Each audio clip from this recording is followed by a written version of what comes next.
Welcome student. तो चलिए अपन आज स्टार्ट करते हैं। अकाउंट्स का एक सम नहीं लेंगे इस बार। तो इस बार हम क्या डिस्कस करने वाले हैं, इस बार हम डिस्कस करने वाले हैं ऑब्जेक्टिव सम्स पे। तो आपको यूट्यूब पे ढेरों वीडियो मिल जाएंगे जहाँ पे अलग अलग किस्म के अलग अलग प्रैक्टिकल प्रॉब्लम सॉल्व किए गए हैं। बट आपके बोर्ड एग्जाम में 20 मार्क्स के लिए आपको ऑब्जेक्टिव पूछे जाएंगे। हम इस सीरीज में सारे चैप्टर्स के ऑब्जेक्टिव डिस्कस करने वाले हैं। तो हम एक एक करके एक एक वीडियो डालते जाएंगे। जैसे अभी जो वीडियो चलेगा आपका वो फर्स्ट चैप्टर के लिए रहेगा, जिसमें आप फर्स्ट चैप्टर से रिलेटेड सारे ऑब्जेक्टिव अपन क्या कर लेंगे, कवर कर लेंगे। और इसमें मैं हर एक ऑब्जेक्टिव लेने वाला नहीं हूँ, वही ऑब्जेक्टिव कंसीडर किए जाएंगे जो एग्जाम के पॉइंट ऑफ व्यू से इंपॉर्टेंट है, जो लाइकली क्वेश्चन है, जो इंपॉर्टेंट है और आ सकते हैं एग्जाम में। तो चलिए अपन स्टार्ट करते हैं। आप देख पा रहे होंगे बोर्ड में सब कुछ मैंने पहले से ही लिख दिया हुआ, अपने को बस डिस्कस करना है, ध्यान दे देंगे आप लोग। सबसे पहला क्वेश्चन है, to find out the net profit और the net loss of the business. माने बिजनेस में नेट प्रॉफिट या नेट लॉस फाइंड आउट करने के लिए हमको कौन सा अकाउंट प्रिपेयर करना पड़ेगा। To find out the net profit और the net loss of the business, fill in the blank account is prepared. Option में आपको trading account, profit and loss account, current account and capital account. तो आप जानते हैं कि final account में हमारे दो अकाउंट बनते हैं, नहीं ना सर? फाइनल अकाउंट में तो तीन अकाउंट बनते हैं ना। कौन से रे? Trading account, profit and loss account and balance sheet. तो आप पहली बात ये समझ लीजिए कि बैलेंस शीट किसी भी प्रकार का अकाउंट नहीं है। बैलेंस शीट एक प्रकार का स्टेटमेंट है। अकाउंट दो ही बनते हैं, वो है ट्रेडिंग अकाउंट और दूसरा है profit and loss account. Trading account में जो आंसर रहता है वो रहता है या तो ग्रॉस प्रॉफिट या तो ग्रॉस लॉस। तो ध्यान देंगे कि ट्रेडिंग में तो हमें ग्रॉस मिलता है, तो नेट का आंसर हमें कहां पे मिलता है? तो नेट का आंसर हमें मिलता है प्रॉफिट एंड लॉस अकाउंट में। कहां पे मिलेगा? Profit and loss account. तो इसका आंसर क्या हो जाएगा? To find out the net profit और the net loss of the business, वो fill in the blank account is prepared. तो कौन सा अकाउंट बनाया जाएगा? तो प्रॉफिट एंड लॉस अकाउंट इसका क्या रहेगा आंसर। देखिए बेटा, बहुत सिली मिस्टेक्स यहाँ पे गलतियां बच्चे कर देते हैं। इवन टॉपर्स बच्चे भी यहाँ पे खुद को शांत रख के आंसर नहीं टिक कर पाते हैं। सम छुड़ाना सबको आ जाएगा, बट अकाउंट की बेसिक्स यहां से रहते हैं और बेसिक्स में से ही ऑब्जेक्टिव क्या किए जाते हैं, पूछे जाते हैं। दूसरा क्वेश्चन हम देखेंगे, a fill in the blank is tangible asset. अब यहाँ पे असेट्स का मतलब तो संपत्ति, पर सर ये टेंजिबल वर्ड जो लिखा है उसका मीनिंग हमें नहीं पता। अरे पोरं हो, इंग्लिश सीखता, इंग्लिशच्या ट्युशनला लावता तुम्ही। टेंजिबल, इनटेंजिबल बोला है, यहाँ पे क्या बोला है? इनटेंजिबल। किस वर्ड का अपोजिट वर्ड है? तो टेंजिबल का अपोजिट वर्ड है। मराठी मीडियम यहाँ पे ध्यान दे देंगे। टेंजिबल मतलब जिसको आप छू सकते, आप देख सकते। मेरी भाषा में तोड़ सकते, फोड़ सकते, तोड़ फोड़ के जोड़ सकते। तो आप तोड़ोगे किसको? जो चीज आंखों से दिखी जाएगी, हाथों से टच की जाएगी, उसी चीज को आप तोड़ पाओगे। तो ध्यान दीजिए, ऐसी चीज जो टेंजिबल असेट है, ऐसी चीज जो मेरी क्या है? Tangible asset. तो टेंजिबल जिनको मैं छू सकता, आंखों से देख सकता, जैसे मेरा फर्नीचर हो गया, बिल्डिंग हो गई, मशीनरी हो गई, ये टेंजिबल। पर यहाँ पे क्या बोला है? Fill in the blank is intangible asset. तो यहाँ पे ऑप्शन, आप ऑप्शन के साथ जाएंगे। पहला है गुडविल। गुडविल क्या होती है? बिजनेस का मार्केट में बना हुआ नाम, बिजनेस की फेम, बिजनेस का जो नाम मार्केट में बना हुआ है उस नाम को आप क्या बोलते हो? Goodwill. Just like Haldiram, Lakme का काजल। तो ये जो बिजनेस ब्रांड है, इन्होंने अपना एक अलग जगह, अलग पोजीशन बना रखी है मार्केट में। उस पोजीशन को, उस नाम को अपन अकाउंटिंग के लैंग्वेज में क्या बोलते हैं? गुडविल। ये बिजनेस की असेट होती है, बट इस गुडविल को आप आंखों से नहीं देख पा सकते, हाथों से टच नहीं कर सकते।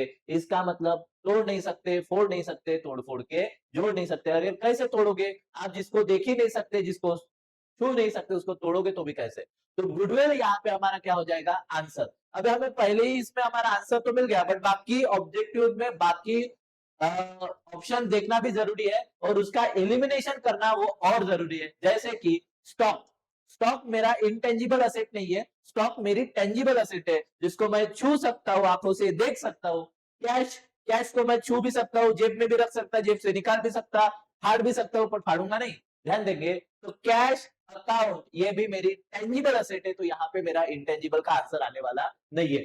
फर्नीचर अगेन तोड़ सकते, फोड़ सकते, तोड़ फोड़ के जोड़ सकते, तो फिर से ये क्या नहीं होने वाला? हमारे इनटेंजिबल की कैटेगरी में नहीं बैठने वाला। ये बेसिक्स है अकाउंट का।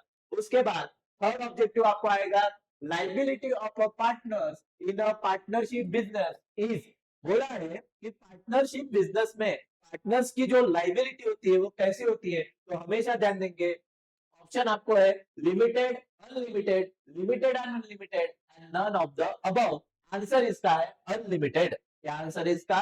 अनलिमिटेड। बिजनेस में पार्टनर्स की लाइबिलिटी जो होती है वो क्या होती है बेटा? अनलिमिटेड होती है पार्टनरशिप फर्म में। उसके बाद फोर्थ नंबर वाला, maximum number of partners in a firm. कौन से फर्म में?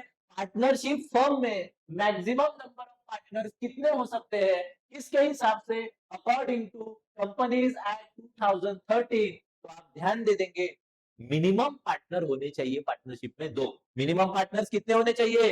2। और मैक्सिमम पार्टनर्स आपके रहने वाले हैं, मैक्सिमम पार्टनर्स आपके रहने वाले हैं 50 as per the companies act 2013। Companies act के हिसाब से मैक्सिमम पार्टनर्स आपके कितने रहने वाले हैं? 50 रहने वाले हैं। उसके बाद statement showing financial position of the business is called as.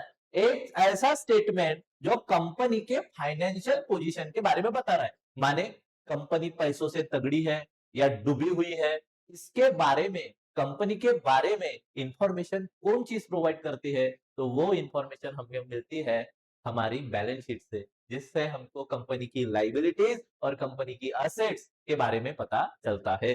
ध्यान दे देंगे। अरे बाबा, बट यहाँ पे बोला क्या गया है? A statement. यहाँ पे बच्चे कंफ्यूज हो जाते हैं, यार स्टेटमेंट क्या होता है, ये तो हमने पढ़ा नहीं। स्टेटमेंट जो फाइनेंशियल पोजीशन बताता है बिजनेस की, statement showing financial position of the business is called as. व्यवसायाची आर्थिक स्थिती दर्शवणाऱ्या स्टेटमेंटला काय म्हणतात? तर त्याला म्हणता तुम्ही ताळे बंद। काय म्हणता रे मराठी मीडियम? ताळे बंद। लक्षात ठेवा, statement showing financial position. Balance sheet किसी भी प्रकार का अकाउंट नहीं है। बैलेंस शीट क्या है, हमेशा ध्यान में रखना। तो बैलेंस शीट क्या है? स्टेटमेंट है, और जो कंपनी के फाइनेंशियल पोजीशन के बारे में आपको बताता है। तो ऑप्शन आप देखेंगे, ट्रायल बैलेंस एलिमिनेट हो गया, ट्रायल बैलेंस नहीं आ सकता। कैपिटल एलिमिनेट हो गया, बिजनेस की कैपिटल से बिजनेस की फाइनेंशियल पोजीशन का पता नहीं चलता, वो ज्यादा भी हो सकती है, कम भी हो सकती है। बैलेंस शीट एकमात्र चीज ऐसी है जिससे बिजनेस की फाइनेंशियल पोजीशन का पता चलता है। ट्रेडिंग तो आपको पता है, फैक्ट्री से रिलेटेड खर्चे और इनकम बताता है, तो ये सिर्फ फैक्ट्री का बताएगा हाल, ऑफिस का हालचाल हमें बताने वाला नहीं है। और अल्टीमेट नेट प्रॉफिट या नेट लॉस हमें बताने वाला नहीं है ट्रेडिंग अकाउंट। इसलिए हमारा आंसर क्या आ जाता है? Balance sheet. तो statement showing financial position of the business is called as balance sheet. Statement showing financial position of business is called as balance sheet. उसके बाद 6 नंबर पे, absence of an agreement, interest on loan and advance by the partner to a firm is allowed at। मान लो आशा उषा एक ही business के 2 partners है। अब उषा ने अपने पर्सनल किसी पैसों में से अपने ही पार्टनरशिप के धंधे में और पैसा कर्जे पे दिया, फुकट में नहीं दिया, कैपिटल इन्वेस्ट नहीं की, कर्जे के स्वरूप में। यानी जब पार्टनर्स अपने ही पार्टनरशिप के बिजनेस को अलग से कुछ पैसा कर्जे के स्वरूप में देता है, कर्जे के स्वरूप में देता है, तब अगर हमें बताया जाए या ना बताया जाए, कंपनीज एक्ट के अकॉर्डिंग हमको उससे पार्टनर से मिले कर्जे में मिले पैसों पर उसको 6% का क्या देना पड़ेगा? सॉरी, यहाँ पे है 6% का उसको क्या देना पड़ेगा? इंटरेस्ट देना पड़ेगा। इन अब्सेंस ऑफ एग्रीमेंट, जब एग्रीमेंट बना नहीं भी होगा, interest on loan and advance by the partner. Partner अगर कोई लोन प्रोवाइड करता है फर्म को, बिजनेस को, पार्टनरशिप फर्म को, and allowed with the interest of, तो उसको इंटरेस्ट रेट मिलेगा। कितना इंटरेस्ट रेट मिलेगा? 6%। ये वाला बहुत आईएमपी है। इसका आंसर आपको बुक के फाइनल अकाउंट के पहला chapter final account of partnership firm का इंट्रोडक्शन के आपको वो मिलेगा थ्योरी वाले पोर्शन में। सम स्टार्ट होने से पहले थ्योरी वाले पोर्शन में जब आप नियम कानून पढ़ रहे होंगे अकाउंट पार्टनरशिप फर्म के, तब आपको ये वाला पोर्शन, इसका आंसर बुक में ही लिखा गया है कि in absence of agreement, interest on loan and advance by the partner of the to the firm is allowed at the rate of the 6%। उसके बाद when dates of drawing, date of drawing. अब sir drawing मतलब क्या? उचल, Marathi medium उचल। व्यवसायातील व्यवसायकाने, partner ने अपने बिजनेस से अगर कुछ पैसा अपनी पर्सनल कामों के लिए विड्रॉ किया, पार्टनर ने बिजनेस के कैपिटल में से कुछ पैसा अगर अपने पर्सनल काम के लिए विड्रॉ किया, तब उसको आप क्या बोलते हो? ड्रॉइंग। क्या बोलते हो? ड्रॉइंग। तो ये ऑब्जेक्टिव आपको सम सॉल्व करने में भी हेल्प करेगा कि मान लो कि किसी सम में आपको ड्रॉइंग बताई गई है और एडजस्टमेंट दी गई है कि allow interest, provide interest on drawing. तो इंटरेस्ट ऑन ड्रॉइंग तो हम लगाएंगे, बट जब से पैसा निकाला है, जिस दिन से पैसा निकाला है, उस दिन बाद के इंटरेस्ट क्या होगा, कैलकुलेट होगा। बट मान लो आपको ड्राइंग दी गई है पर उसका क्या नहीं दिया गया है, डेट दी गई नहीं है कि इसने ये ड्राइंग कब की, तो उस पे जो इंटरेस्ट कैलकुलेट होगा वो होगा आपका 6 मंथ के लिए। कब, कितने मंथ के लिए कैलकुलेट होगा, 6 महीने। माने पार्टनर ने अगर बिजनेस से कुछ पैसा ड्राइंग के स्वरूप में निकाला हो, पार्टनर ने बिजनेस में से कुछ पैसा अगर ड्राइंग के स्वरूप में निकाला हो, हमें उसकी डेट पता ना हो, क्या पता ना हो, डेट पता ना हो, तो आप ध्यान रखेंगे कि हमें अगर डेट नहीं पता है और हमको इंटरेस्ट भी कैलकुलेट करना है, तो कितने महीने का कैलकुलेट करने वाले हैं हम, 6 महीने का। कितने महीने का कैलकुलेट करेंगे, 6 महीने का। चलिए उसके बाद, if fix capital method is adopted, net divisible profit is transferred to. अब हमने फाइनल अकाउंट सॉल्व करना पड़ लिया। फाइनल अकाउंट सॉल्व करते समय हमको दो टाइप्स आते हैं, एक आती है फिक्स कैपिटल मेथड और एक आती है फ्लक्चुएटिंग कैपिटल मेथड। तो जो सिंपल सम रहता है, जिसमें अपन करंट अकाउंट नहीं बनाते, जिसमें अपन क्या नहीं बनाते, करंट अकाउंट नहीं बनाते, उसमें हम कैपिटल में ही नेट प्रॉफिट ऐड करते हैं, कैपिटल से ही ड्राइंग क्या कर देते हैं, माइनस, क्योंकि हमारा करंट अकाउंट उस टाइम नहीं बना है। तो उसी मेथड की यहाँ पे बात चल रही है। उस मेथड का नाम होता है fix capital method. Fix capital method में हम क्या बनाते हैं, तो हम बनाते हैं अपना current account, partners current account. Sir partners current account वाला सम तो बहुत टफ था। अरे बेटा सिंपल है, करंट अकाउंट बनाने का या फिक्स कैपिटल मेथड अपनाने का मतलब ये है कि कैपिटल में, बिजनेस में या सम में दी गई कैपिटल को आपको जरा सा भी धक्का पहुंचाना नहीं है। इसका मतलब क्या, जरा सा भी धक्का पहुंचाना नहीं है, मतलब क्या, ना उसमें कुछ प्लस होगा ना उसमें कुछ माइनस होगा। सर फिर कैपिटल में से ड्राइंग माइनस नहीं करेंगे, कैपिटल में से नेट प्रॉफिट ऐड नहीं करेंगे, तो फिर हमारा आंसर कैसे बनेगा।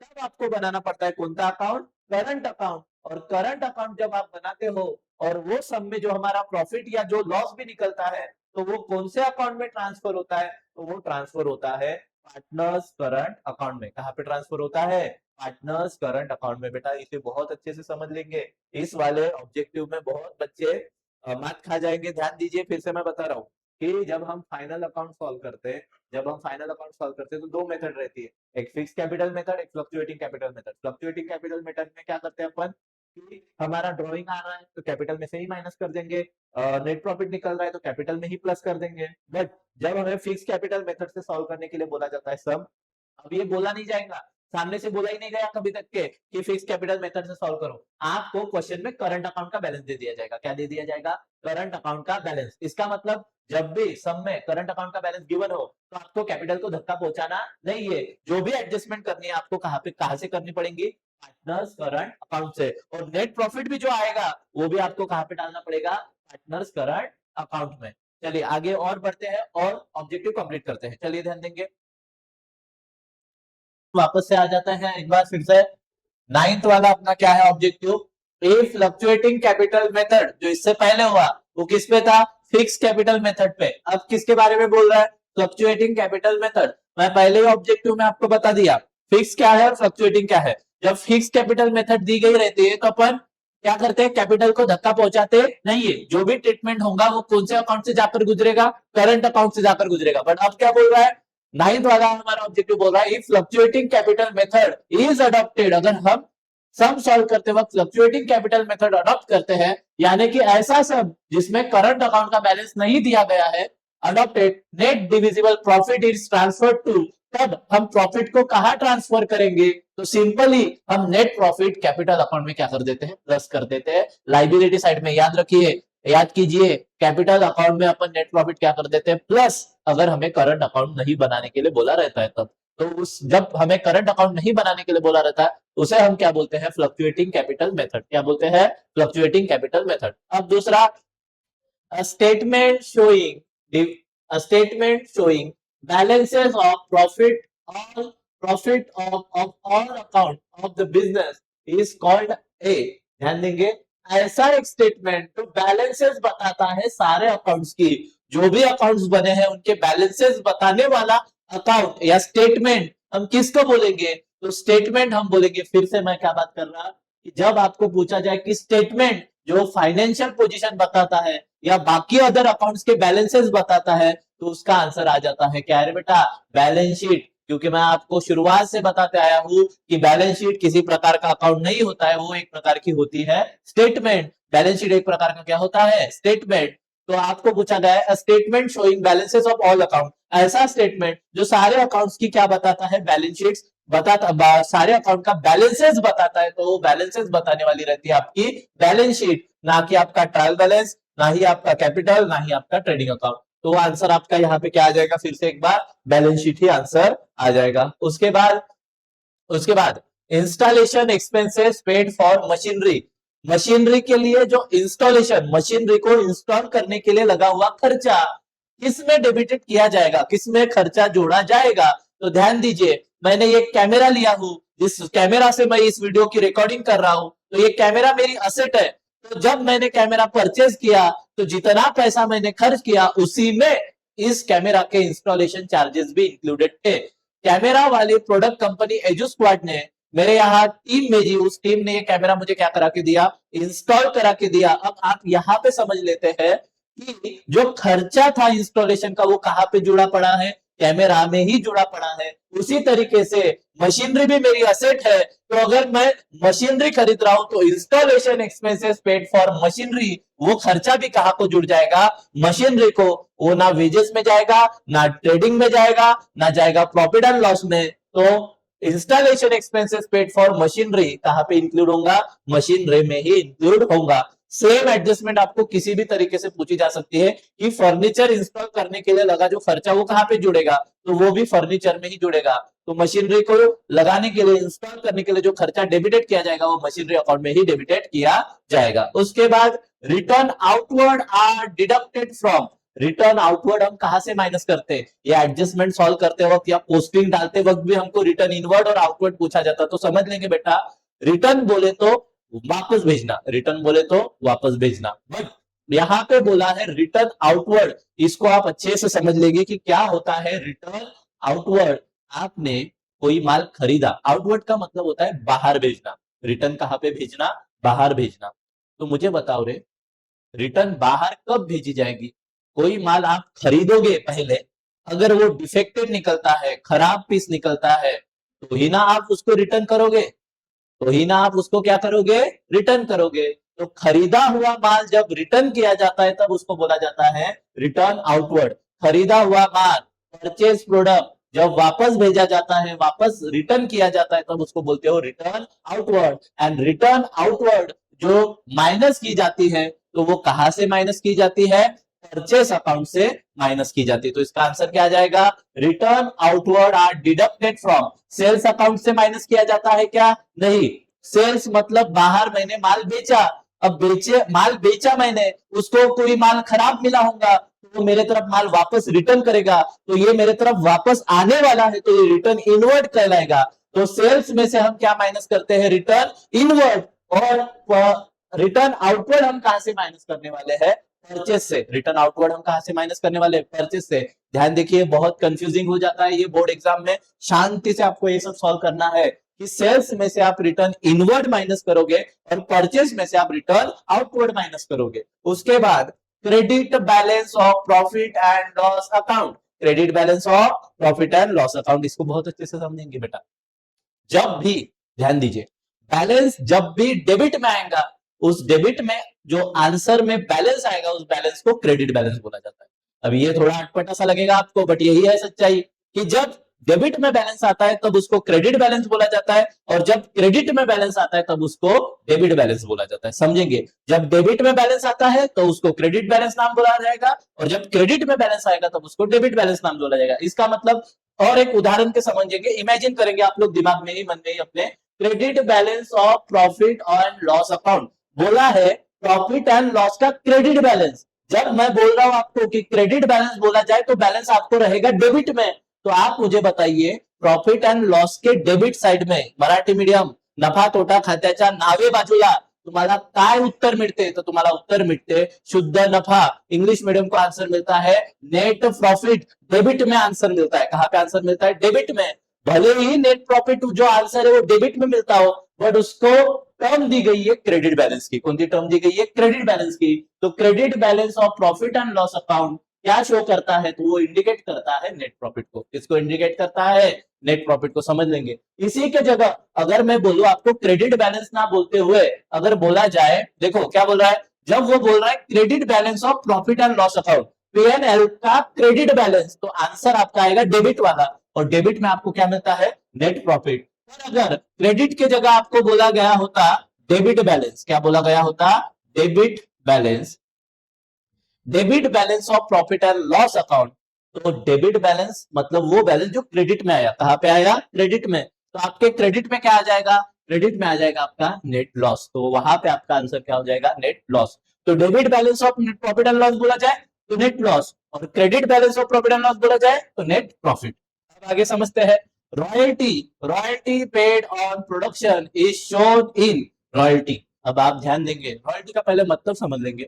रॉयल्टी मतलब, मान लो किसी ने किसी चीज का प्रोडक्शन किया, कोई चीज जो एक हाथ बंदे के दिमाग से निकली हुई उपज है, उसका आइडिया है, और उसके आइडिया को उसने प्रोड्यूस किया, उस पर काम किया, वर्क किया, और एक अच्छा सा प्रोडक्ट सोसाइटी को उसने प्रोवाइड किया। बट क्योंकि वो प्रोडक्ट इसके दिमाग का निकला एक आइडिया है, इसलिए वो आदमी भले ही मर जाए बट उसके बाद भी उसको सर्टन अमाउंट ऑफ मनी मिलते जाती है। बट उसके लिए पहले उसको कुछ खर्चा करना पड़ता है, उस खर्चे को अपन क्या बोलते हैं? रॉयल्टी। उस खर्चे को अपन क्या बोलते हैं?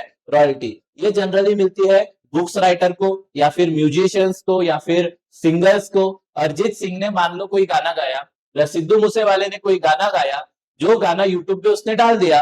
अब भले ही सिद्धू मूसेवाला मर गया, बट वो गाना अभी तक क्या होता है जाएगा, चलते जाएगा, उस पर व्यूज आते रहेंगे, और उसको उसकी रॉयल्टी क्या होती जाएगी? मिलते जाएगी। मान लो किसी ने कोई किताब लिखी है, उस किताब का राइटर जो है वो मर भी जाए, बट जब तक उस किताब की पब्लिशिंग होती रहेगी, कॉपीज बिकती जाएगी, उस मरने वाले की फैमिलीज को या नेटिव्स को, किसी को भी क्या मिलते जाएगा? रॉयल्टी मिलते जाएगी। बट उसने रॉयल्टी पे कुछ खर्चा करना चाहिए पहले। तो रॉयल्टी जनरली मैं जैसे अभी बता दिया कि रॉयल्टी आपका खर्चा होता है।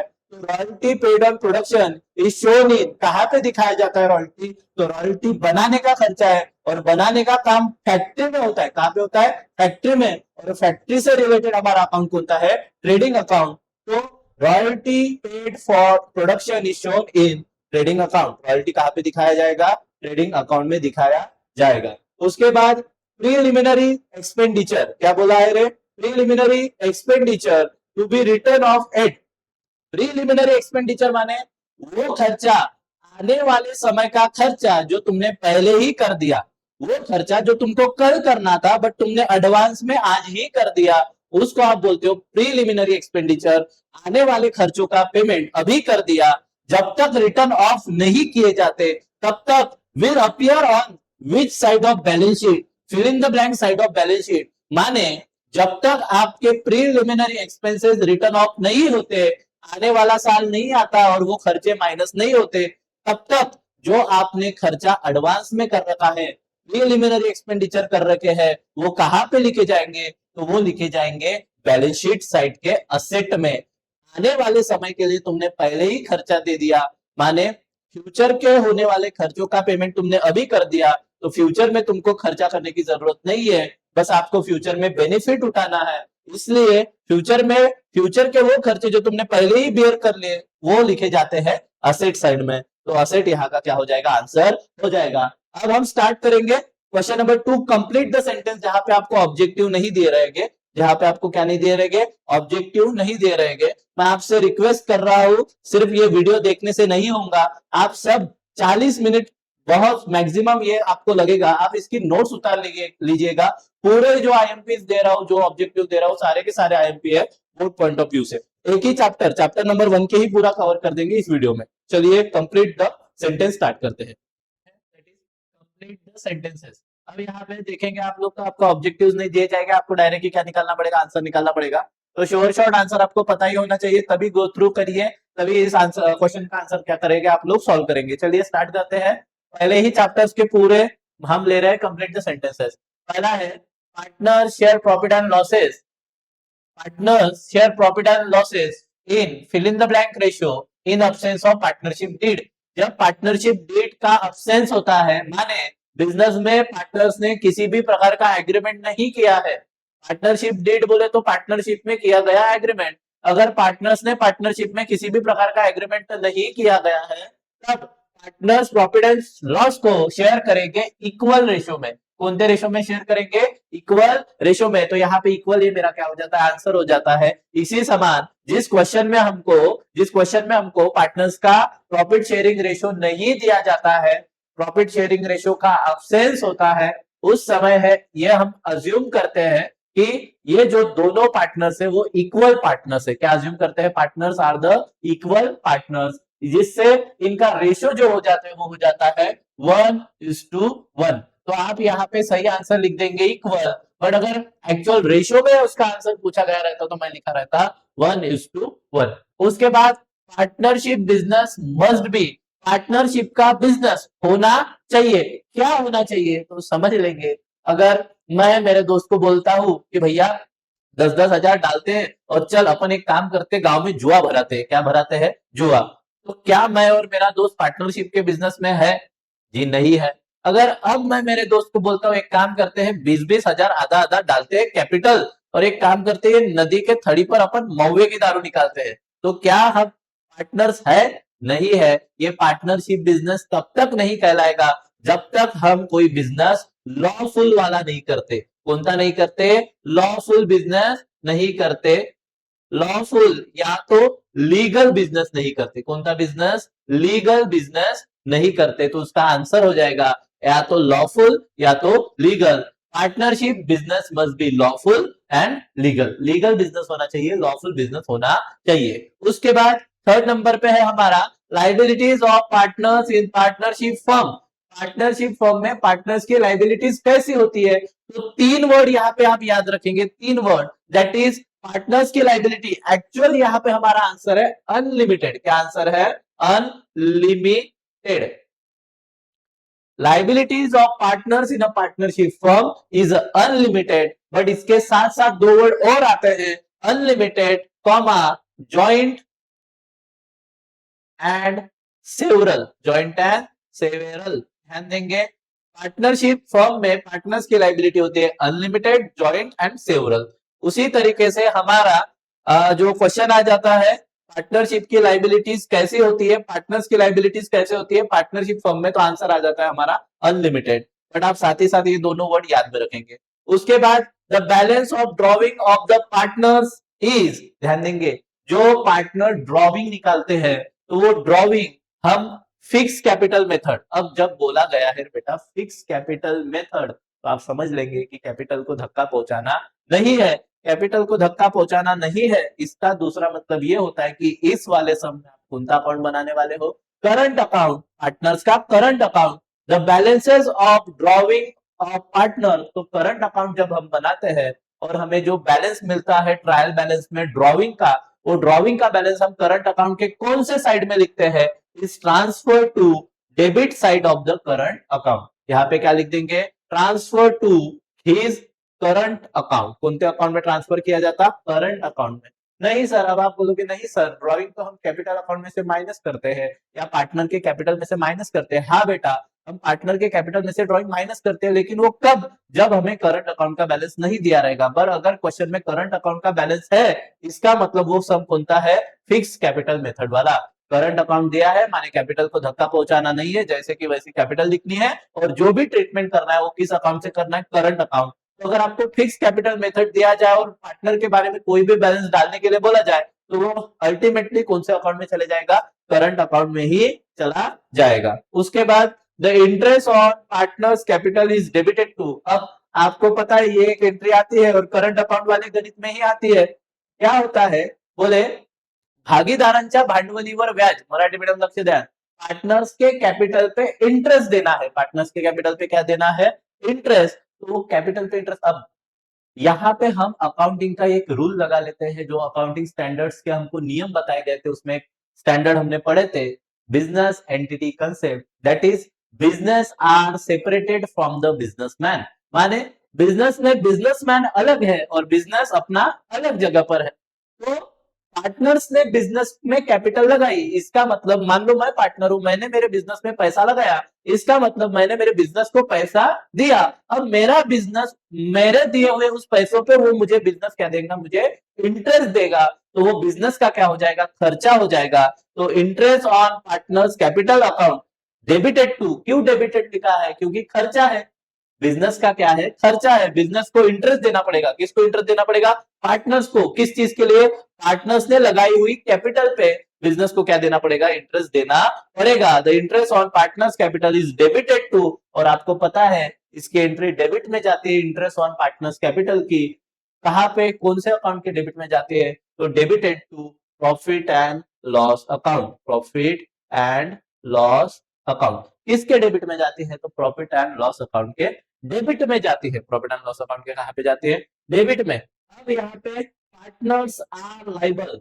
ध्यान देंगे, partners are fill in the blank liable for the डेब्ट ऑफ द फर्म, माने फर्म के कर्जों के लिए, संस्था के, पार्टनरशिप के, बिजनेस के डेब्ट्स के लिए, डेब्ट्स बोले तो कर्जा, पार्टनरशिप के कर्जों के लिए पार्टनर्स किस तरीके से लाइबल है, तो यहाँ पे मैंने पहले ही वर्ड्स आपको बता दिया हूं, jointly and severally partners liable है, तो partners are jointly, partners are jointly and severally liable for, partners are jointly and severally liable for debts of the firm, partner एक तरीके से जुड़े हुए हैं और वो जॉइंटली लाइबल है किसके लिए, पार्टनरशिप के कर्जों के लिए। अब withdrawal by partners, withdrawal by partners for a personal use from the firm is debited to, कहां पे जाता है, ध्यान देंगे, जो पैसा पार्टनर विड्रॉ करता है खुद के पर्सनल यूज के लिए, वो उसके कौन से अकाउंट में लिखा जाता है, टू हिज ड्रॉविंग अकाउंट, कौन से अकाउंट में लिखा जाता है, उसके ड्रॉविंग अकाउंट में, कौन से अकाउंट में लिखा जाता है, ड्रॉविंग अकाउंट में। उसके बाद पार्टनरशिप डीड इज एन, अब देखेंगे पार्टनरशिप डीड इज एन क्या होती है पार्टनरशिप, तो इसका आंसर आता है is an article, article of partnership, partnership deed is an article of partnership, article के और में आप और एक आंसर लिखते हो, partnership deed is an article और एग्रीमेंट, एग्रीमेंट, एक एग्रीमेंट ऑफ पार्टनरशिप, ध्यान देंगे, partnership deed is an article और agreement of a partnership. Commission payable to partners, अब ध्यान देंगे ये वाला आपको दिखेगा नहीं, मैं नीचे कर देता हूं camera, commission payable to partners, commission payable to partners is fill in the blank to the firm, अब ध्यान देंगे, commission payable to the partners, ये फर्म के लिए क्या होता है, तो ये फर्म के लिए होता है खर्चा, commission payable to partners is payable, अब ध्यान देंगे खर्चा तो है बट पे किया है क्या, नहीं, ध्यान देंगे पेएबल, वो पैसा, कमीशन का वो पैसा जो बिजनेस को, फर्म को किसको देना पड़ेगा, पार्टनर्स को देना पड़ेगा, दे दिया है क्या, नहीं, अभी तक दिया गया नहीं है, देना अभी भी बाकी है, तो वो पैसा जो पार्टनर्स को देने योग्य है, कमीशन के स्वरूप में पार्टनर्स को देने योग्य है, उस पैसे को आप क्या बोलते हो, वो पैसा फर्म के लिए क्या होती है, तो फर्म की होती है लाइबिलिटी, क्या होती है फर्म की लाइबिलिटी, फर्म को, पार्टनर्स को वो कमीशन का पैसा देना पड़ेगा, देना बाकी है तो देना बाकी है तो देना पड़ेगा, देने की उनकी है responsibility, and responsibility is equal to liability. चलिए अब 9th नंबर के बाद हम समझते हैं वापस से हमारा 10th वाला,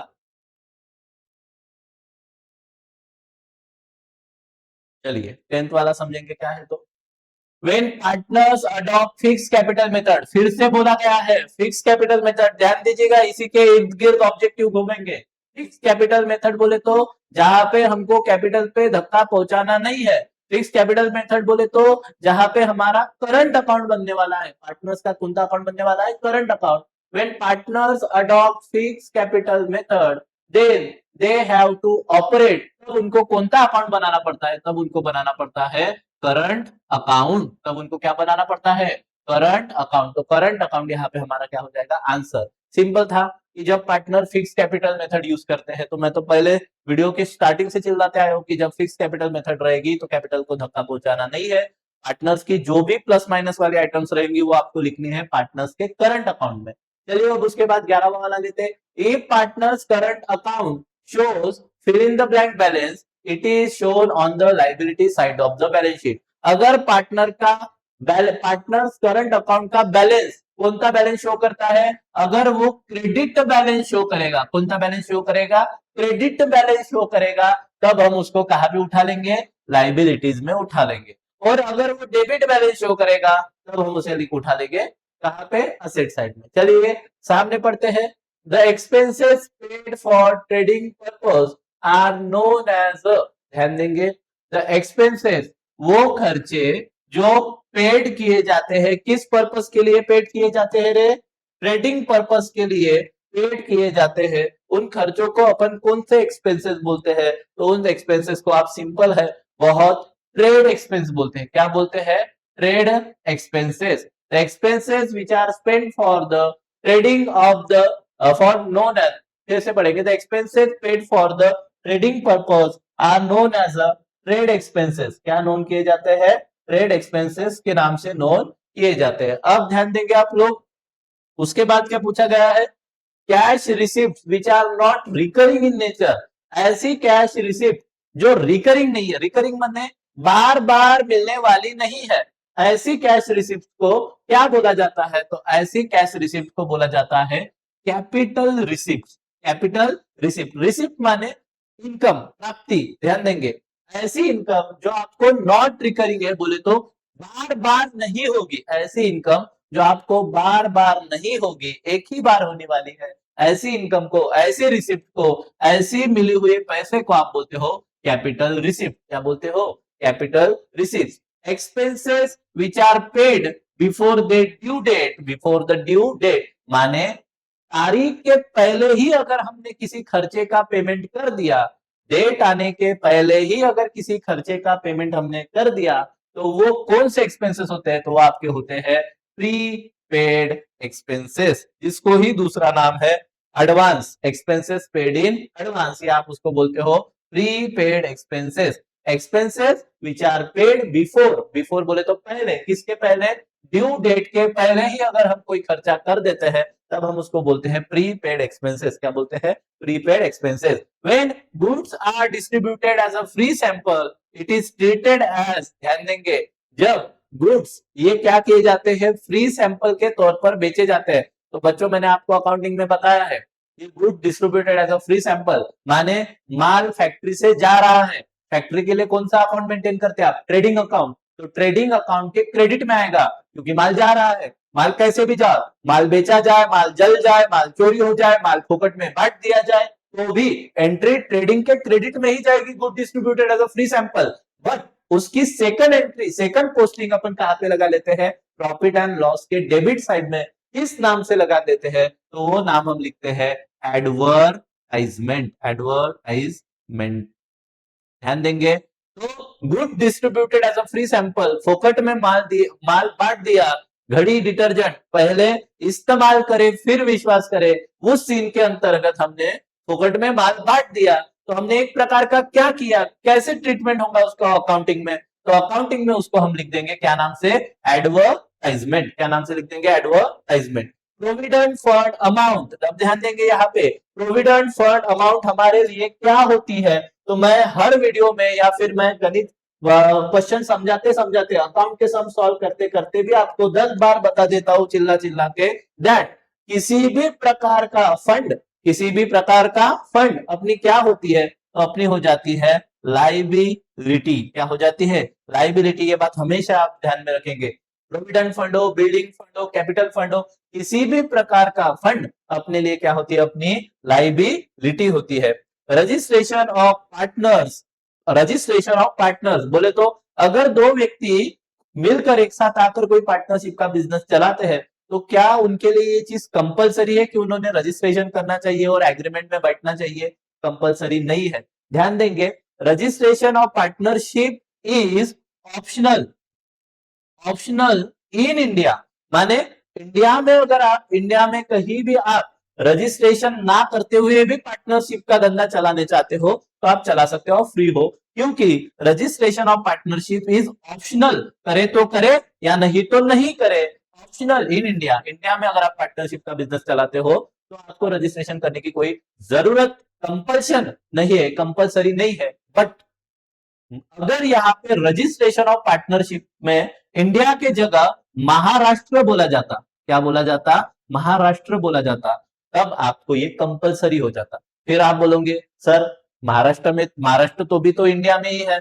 फिर अरे बेटा ये महाराष्ट्र का स्टेट लॉ है कि अगर महाराष्ट्र का कौन सा लॉ है, स्टेट लॉ है कि महाराष्ट्र में अगर तुम पार्टनरशिप बना रहे हो तो आप प्लीज कंपल्सरीली आप क्या इसमें बैठ जाइए, एग्रीमेंट में बैठ जाइए और खुद का क्या करा लीजिए, रजिस्ट्रेशन करा लीजिए। ये बात आप ध्यान में रखिएगा। एक तीर से दो निशाने, दो ऑब्जेक्टिव यहाँ पे अपन ने कंप्लीट कर लिए कि इंडिया में अगर इंडिया में पार्टनरशिप कर रहे हो तो रजिस्ट्रेशन ऑप्शनल है, बट इंडिया का ही एक स्टेट महाराष्ट्र, अपने महाराष्ट्र में अगर आप रजिस्ट्रेशन, आप पार्टनरशिप बिजनेस में एंटर हो रहे हो तो प्लीज आप क्या करेंगे, रजिस्ट्रेशन कर लीजिएगा। उसके बाद assets which are held in the business for long period is called as, ऐसी असेट जो बिजनेस में लंबे समय तक चलती है, ऐसी असेट को क्या बोला जाता है, तो ऐसी असेट को बोला जाता है फिक्स्ड असेट। क्या बोला जाता है, फिक्स्ड असेट। क्या बोला जाता है, फिक्स्ड असेट, फिक्स असेट, ऐसे असेट को बोला जाता है फिक्स असेट। तो चलिए यहाँ पे हमारा कंप्लीट द सेंटेंस वाला भी खत्म होता है। अब हम इसके बाद ले लेंगे वन वर्ड, अब इसके बाद क्या ले लेंगे, वन वर्ड। चलिए